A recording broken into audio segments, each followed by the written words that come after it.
अटल बिहारी वाजपेयींबद्दल आमच्या मनामध्ये खूप श्रद्धा आहे, सगळ्यांच्या मनामध्ये श्रद्धा आहे. मोदींबद्दल अजिबात नाही. आपल्यासोबत काँग्रेसचे आमदार भाई जगताप आहेत. सर, मुंबईतल्या संजय गांधी उद्यानाचं नामंजूर करण्याचं सरकार विचाराधीन आहे, कसं बघताय याकडे? नाही, विचाराधीन वगैरे काही नाही. काल मी त्याची लक्षवेधी केली होती आणि त्याच्यामध्ये मी ज्या काही गोष्टी सांगितल्या होत्या त्या कायद्याच्या चौकटीतल्या त्या सरकारने मान्य केलेल्या आहेत.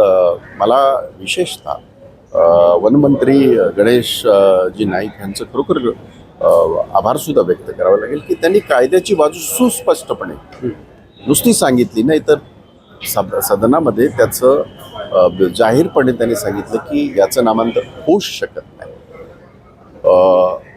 अटल बिहारी वाजपेयींबद्दल आमच्या मनामध्ये खूप श्रद्धा आहे, सगळ्यांच्या मनामध्ये श्रद्धा आहे. मोदींबद्दल अजिबात नाही. कारण अटल बिहारी वाजपेयी एक आयामी उच्च आयामी एक व्यक्तिमत्व या देशाचं आणि त्यांच्या नावाचं दुसरं आपण हे करू शकतो आणि त्याचीही सूचना त्याचीही चर्चा काल सदनामध्ये झाली.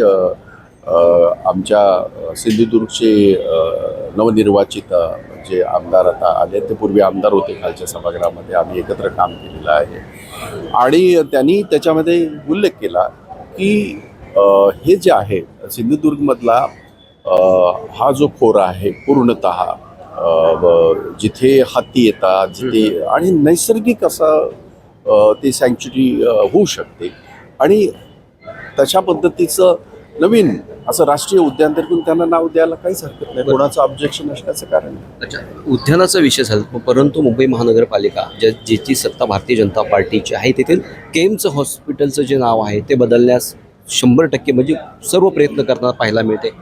मला असं वाटतं की काही गोष्टी आहेत ना नुसत्या, माझं तर म्हणणं असं आहे की तुम्ही अजून देशाचे प्रधानमंत्री लाल डोळे आणि 76 इंच सांगतात, त्यांच्या अहमदनगरचं त्यांच्या अहमदाबादचं नाव बदली करा की सुरतचं नाव बदली करा की. तुमच्या राज्यामध्ये तुम्ही जी मुसलमानांच्या विरोधात बोलतायत ती तर त्यांनी तर अत्याचार आणण्याने ह्या देशावर कित्येक वर्ष राज्य केलं. हे बदला पहिलं. KM हॉस्पिटलचा नुसतं नाव हा हे नाही, तिथे मेडिकल कॉलेज आहे, त्याच्यामधून हजारो लाखो विद्यार्थी डॉक्टर बनून गेले, त्यांना सर्टिफिकेट्स आहेत. त्यामुळे तो प्रश्न फक्त भावनिक नाही, त्याच्यामागे आणखीन बऱ्याच गोष्टी आहेत. त्यामुळे मला असं वाटतं की ह्यांच्याकडे आम्ही चांगलं काय करतो हे सांगण्यासारखं काही नाही. मग असे भावनिक प्रश्न तयार करून त्याच्यामध्ये लोकांना गुंतवण्याचं जे षडयंत्र त्यांचं आहे ते चालू आहे, ते त्याचं करतात आहे. धन्यवाद, तुम्ही आमची संवाद साधल्याबद्दल. होते काँग्रेसचे आमदार भाई जगताप. मी गुणवंत नांगर, DRV न्यूज, मुंबई.